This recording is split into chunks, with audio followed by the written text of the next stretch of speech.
So hello and welcome to Let's Talk SEO. So Google has updated its guidelines for websites that have received a manual penalty, and also not just a regular manual penalty, but a manual penalty for site reputation abuse. Now, you might think that this is only for websites that have been penalized for site reputation abuse, and they've received they've received a manual penalty for it. But as I go through this, I'll show you why this is important for websites that have not received a Google penalty, and why even websites that might not ever receive a Google penalty will want to pay attention to this, because this gives you insight into a little bit of insight into Google's inner workings and how Google finds websites that it wants to algorithmically penalize or manually penalize. So, in a nutshell, just an overview of how this system works. A very simplistic view of this is that initially Google will crawl your site. It sees it fits a certain pattern, and that pattern is similar to what Google defines as being site reputation abuse. Once Google identifies that pattern, it goes ahead and it shortlists that website for manual review. Someone from Google, a human being, will take a look at that website and determine whether or not that is site reputation abuse. And if it is, you will receive a manual penalty. Now, if you receive a manual penalty, uh, it's a little bit, I would say, the information they provide you is more than if you receive an algorithmic penalty. And a manual penalty is a lot more rare than a algorithmic penalty. So in some cases, you can recover from a manual penalty, but it's almost impossible to recover from a algorithmic penalty. At least it's not going to happen right away. It sometimes takes 7 to 8 months, a year, over a year, depending for how long that penalty has been applied, and if there's just one penalty or if there are multiple penalties. So that's a whole different discussion. Back to Google though, and the interesting thing here is that so they've updated their documentation, and I'll go through exactly why this is important, even for people who are just running their own sites or doing their own SEO, or they've hired a SEO company, or if you run your own SEO company. This will give you some insights into how Google is doing this. Google has updated the manual penalty actions documentation around site reputation abuse. Um, so it now has these 4 bullet points that we'll go over.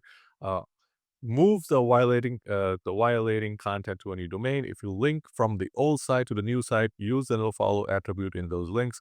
Avoid redirecting URLs from the old site to the new site, as redirecting may introduce the site reputation abuse again. So what this means is that if you had the content at, let's say, www.yourdomain.com, and you moved that offending content that Google had identified to www.yourdomain2.com, but you then, in order to pass link juice, add a link from your main domain to that domain to pass link juice so that it ranks. Or if you do a 301 redirect from those pages to the new domain, then that is going to cause issues. If you do put a link, they say they want to see a no follow link, and and they do not want to see a redirect. Okay. So you can link to it with a no follow, but you cannot redirect. Why? Well, number one is because regardless of what Google will tell you, links still pass link juice. So if you have a no follow, it will not pass link juice. But if you have a follow link, it will still pass link juice. If you do a 301 redirect, that also passes link juice. Now, the amount of link juice it passes is less, but it will still pass link juice.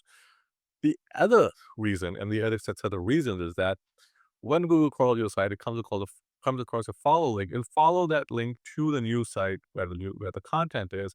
It then passes the penalty over from the old site to the new site. Okay, so in other words, both your sites get penalized, and which is why if you're doing backlinks or if you're buying backlinks, you might want to find out first that the website you're getting a backlink from, regardless of how much traffic it's getting, if it has received a manual penalty.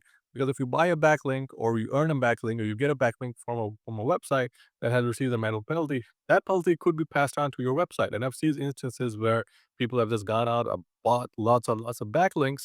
And I've asked, okay, what your strategy has been in there. So we just bought backlinks. We didn't really do anything on our website. It worked for a while and now it does not.